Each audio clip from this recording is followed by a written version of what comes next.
ஆண்டவர் இந்த நாளில் உங்களை ஆசீர்வதிப்பாராக. நம்ம அநேகிட்ட பேசும்போது சொல்லுவாங்க, நான் முன்னாடிலாம் எப்படி இருந்தேன் தெரியுமா, எங்கள் அப்பா எப்படி இருந்தார், என் தொழில் எப்படி போயிடுச்சு தெரியுமா, என் ஊழியம் எப்படி இருந்தது, நான் வயசில் எப்படி இருந்தேன் தெரியுமா. இப்படி கடந்து வந்த பாதைகளை அல்லது முன்னாடி இருக்கிற காரியங்களை நினச்சி பேசுவாங்க. யார் அப்படின்னு நினச்சா குறிப்பாக எல்லோரும் பேசுவாங்க. குறிப்பாக தற்போது கஷ்டப்படுகிற, சங்கடப்படுகிற அல்லது ஏதோ ஒரு சாதாரண நிலைமையை சந்தித்திருக்கிற மனிதர்கள் அதிகமாய் பேசுகிற வார்த்தை தான் அது. முன்னாடி நான் எப்படி இருந்தேன் தெரியுமா.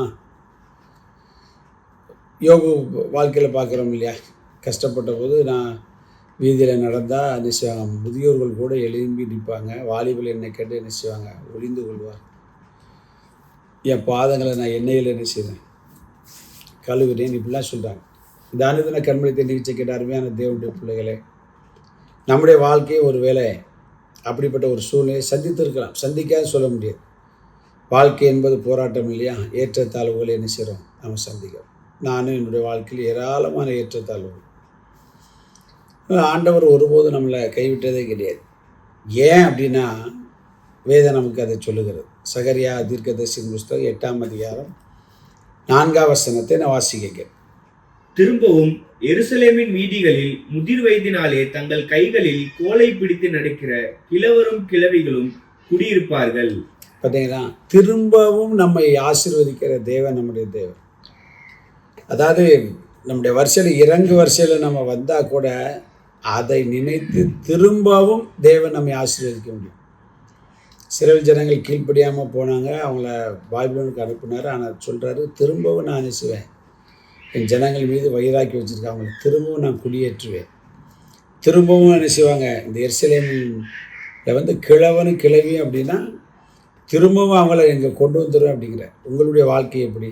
இந்த கர்மத்தை நிச்சயிக்கிட்ட அருமையான தேவனுடைய பிள்ளைகளே, எந்த நிலைமையில் இருந்தாலும் ஒன்றை மறந்துடக்கூடாது. திரும்பவும் நாம் இழந்து போன ஆசீர்வாதத்தை, இழந்து போன இடத்தை பிடிப்பதற்கு தேவன் உதவி செய்வார். அவர் நிச்சயமாய் நம்ம என்ன செய்வார், மீண்டும் நம்மை உயர்த்துவார், ஆசீர்வதிப்பார், மேன்மைப்படுத்துவார், நன்மையினால் நிரப்புவார். எந்த இடத்துல இருந்தாலும் சரி, கவலைப்பட வேண்டாம். இன்றைக்கி இறங்கி இருக்கிறோமே, எவ்வளோ நிலைமை பார்த்திங்களா, ரெட்டிப்பா கிடைத்த மரியாதையை விட அதிக மரியாதை கிடைத்தது, கனம் கிடைத்தது. ஒவ்வொருடைய வாழ்க்கையிலும் ஆண்டவர் திரும்பவும் ஆசீர்வதிக்க போகிறார். அதைத்தான் நாங்கள் ஆண்டவர் சொன்னார்.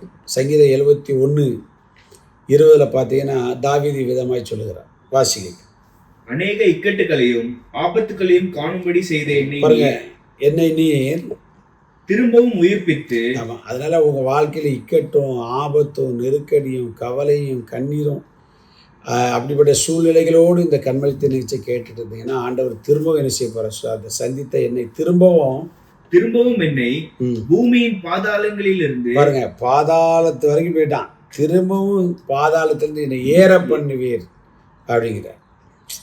ஆனால் உங்களை ஆண்டவர் ஏறு வரிசை கொண்டு வந்தார். கவலைப்படாதீங்க, இந்த கண்ணீரை மாற்றிடுவார். உங்கள் பாதாளத்தில் கிடந்தான் தாவீது, திரும்ப எங்கே கொண்டு போயிட்டார், திரும்ப ஒரு ராஜாங்கத்தை கொண்டு போயிட்டார். நேபுகாத்நேச்சர் தவறு செய்து அவனை காட்டுக்கு அனுப்பிட்டு திரும்பவும் கர்த்தர் அவனை உயர்த்தினார் அல்லவா. உங்களுடைய வாழ்க்கை இன்றைக்கு இருக்கிற நிலைமையை கர்த்தர் மாற்றி என்ன செய்வார், உயிர்ப்பிப்பார். ஆமாம், திரும்பவும் உங்களுக்கு தரிசனத்தின் மூலமாக கர்த்தர் பேசுவார். நியாயாதிபதிகள் 13 மனோவாவை சந்திக்க திரும்பவும் தேவதூதன் வந்ததெல்லாம் நம்ம பார்க்குறோம் இல்லையா. அந்த வாழ்க்கை கர்த்தர் ஆசீர்வதிப்பார். அது மட்டும் கிடையாது, சிம்சோனை மொட்டை அடித்து உட்கார வச்சிட்டாங்க.